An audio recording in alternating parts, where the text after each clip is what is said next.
Lawyers at one of the nation's divorce firms have gagged a former employee who leaked a memo revealing that they barred their staff from wearing cardigans.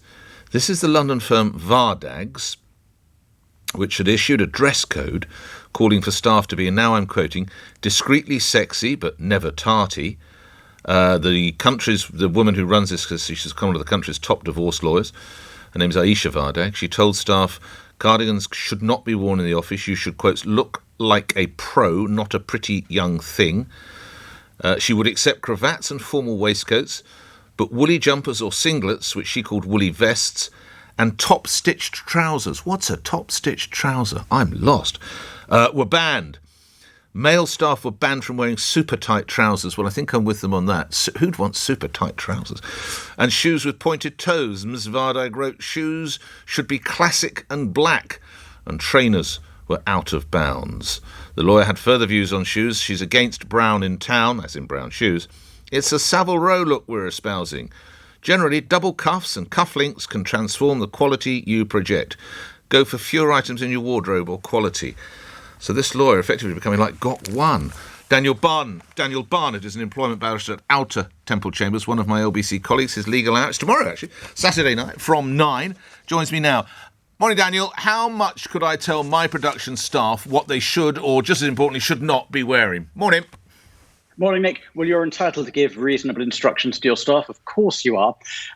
What you're not allowed to do is have a dress code that's sexist, that says one thing for men, one thing for women. And just to get that quote exactly right, you were 99% right. You said the dress code said staff can be discreetly sexy. What it actually said is women can be discreetly sexy. Right. It was aimed at women. Nothing like that for the men in the dress code. Is that a problem then? Because she's single?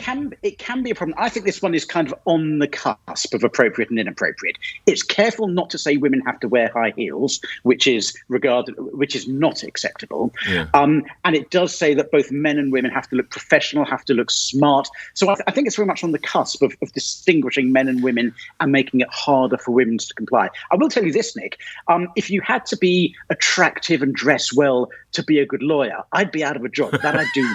I will not hear that. And I can see you on a video link. You look particularly good. And I think your shirt has cufflinks from the look of it, but I'm not absolutely 100% certain because I've only briefly caught sight of your arms. How much of your day's work, of your casework, is caught up by these sort of fights about what people should or should not be wearing in the eyes of their bosses, Daniel? Very little. It's the tiniest percentage of actual live litigation. But when it does happen, it tends to hit the headlines, particularly when it involves a high-profile law firm. So that's why we're reading about this one.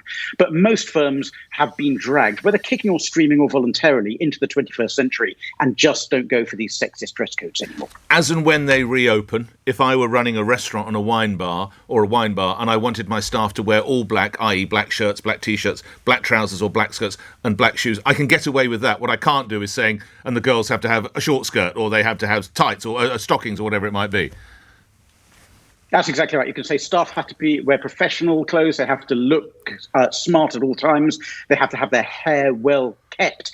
But what you can't say is, and women have to also do XXX. Right. So the fact that one of my producers is wearing a Southwestern flip-flops, I can take action against that, can I, Daniel? I think that's a sackable offence beyond the shadow of a doubt. And you're an employment barrister, so you know what you're talking about. Good speaking, that was only a gag. Daniel Barnett, thank you, employment barrister at Outer Temple Chambers. He's on the LBC team sheet, Saturday nights from 9, or another way of saying that is 9 o'clock tomorrow night, of course.